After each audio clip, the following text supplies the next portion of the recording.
Doctor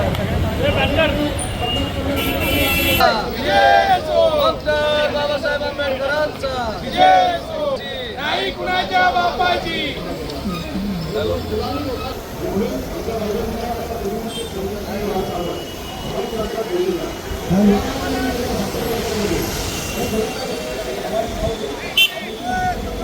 doctor Babasaheb आंबेडकरांचा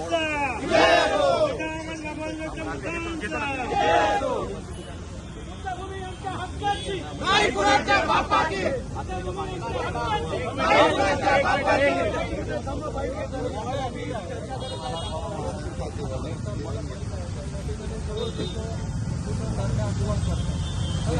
वेगळे नियम बरोबर नाही मी सांगतो तुम्हाला आपण आता इथे बरोबर नागरिकांची गर्दी असते नागरिकांची गर्दी होते म्हणून आपण कोणालाही पण बसतील नाही आपण परमिशन आपण देतो सोबत नाही रोखू नका ठीक आहे मोबाईल घेणार मागे याच्या आधीच्या वाढत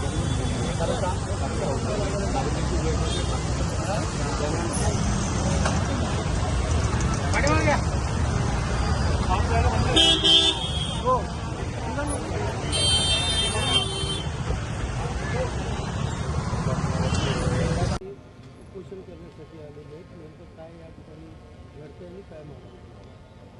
संपूर्ण देशातल्या लोकांना या ठिकाणी कल्पनाच आहे 30 तारखेला अर्थात 30 महिला बुद्धभूमी या ठिकाणी जो सर्वांचा एक आश्रयस्थान आधारस्थान आणि धम्मकेंद्र आहे त्या ठिकाणी मोठ्या प्रमाणात बौद्ध धम्माची विटंबना केलेली आहे। तथागतांचे बुद्धरूप बेकायदेशीरित्या कोणत्याही भिक्खू संघाकडून विधिवत धम्मविधी न करता निष्कासन केलेले आहेत आणि त्यानंतर बौद्ध स्तूप जो आमचे पवित्र वास्तू आहेत पवित्र विषय आहेत त्यानंतर भीमा कोरेगाव विजयस्तंभ प्रतिकृतीसुद्धा बुलडोजर लावून उद्ध्वस्त केलेल्या आहेत। आमचे झाडांची सुद्धा बुलडोजरने कत्तली केलेल्या आहेत आणि या सर्व गोष्टीचा पाठीमागे मुख्य सूत्रधार या विभागाच्या लोकसभेचे खासदार श्रीकांत शिंदे कारण त्यांचा मेहुणा अभिषेक थोरवे त्यांना त्या ठिकाणी 400-500 कोटीची एक उड्डाणपुलासाठी त्यांनी कॉन्ट्रॅक्ट दिलेला आहे। त्या कॉन्ट्रॅक्टमधून त्यांना आर्थिक फायदा व्हावा म्हणून बुद्धभूमीला अगोदर दुखंडित करून जबरदस्ती जमीन ताब्यात घेण्याचे प्रयत्न केले मागच्या वर्षी। या वर्षी बुद्धरूपाची विटंबना आधी करून संपूर्ण देशातले बौद्ध अनुयायींची भावना त्यांनी दुखवलेल्या आहेत आणि संपूर्ण बौद्ध समाजावर त्यांनी दबाव टाकून आमचे मोरलसुद्धा त्यांनी डाऊन केलेले आहेत। त्यासाठी संतप्त आणि दुखी भिक्खू संघ आणि उपासक उपासिका आम्ही आमचा संवैधानिक मार्गाने शांतीच्या मार्गाने मैत्री करुणा न्यायाच्या मार्गाने महापालिका मुख्यालयासमोर हा ठिकाण काय फक्त आम्हीच या ठिकाणी पहिल्यांदा धरणा द्यायला आलो उपोषण करायला आलो असं नसून या ठिकाणी सातत्याने दर आठवड्यात कोण ना कोण उपोषण करतात धरणे देतात। आम्ही आलो असता पूर्वीपासून आम्ही पत्रवारी केलेली आहे संबंधित विभागात संबंधित पोलीस डिपार्टमेंटला परंतु परत एकदा या ठिकाणी दडपशाही दंडेलशाही हुकुमशाहीचा प्रकार आपण सर्वांना दिसून येत आहेत। अर्थातच श्रीकांत शिंदे यांचा सांगण्यावरून त्यांचा दबावावरून येथील कल्याण शहरातले पोलीस यंत्रणा आमच्यावर परत एकदा दबाव तंत्र वापरून या ठिकाणी आम्हाला धरणा उपोषणाला बसायला आम्हाला देत नाही। हे मोठे प्रकारात हे अन्याय होत आहेत। तरी पोलीस प्रशासनाला आम्ही सर्वांच्या वतीने विनंती करतो आम्हाला आमच्या संवैधानिक हक्कापासून आम्हाला वंचित करू नये।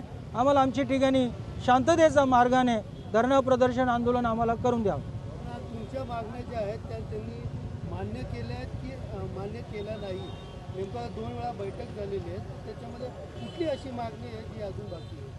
आमच्यासोबत बैठक घेऊन सुद्धा आम्ही कुठे बोलवतात तिथे आम्ही जात असतो मोठ्या आशेने परंतु तिथे त्या ठिकाणी सुद्धा परत हा श्रीकांत शिंदे बनवाबनवी आणि कपट कारस्थान त्या ठिकाणी ते करत असतात। कुठे आम्हाला बोलवतात आम्ही जात असतो परंतु त्या ठिकाणी कोणत्याही स्वरूपाचे त्यांनी आम्हाला आमचा जो विषय आहे आमच्यावर जो अन्याय झालेला आमच्यावर या अन्यायाचा जो समाधानकारक कोणतेही अध्यादेश निर्देश आदेश अद्यावत आमच्या हातात आलेले नाही आहेत।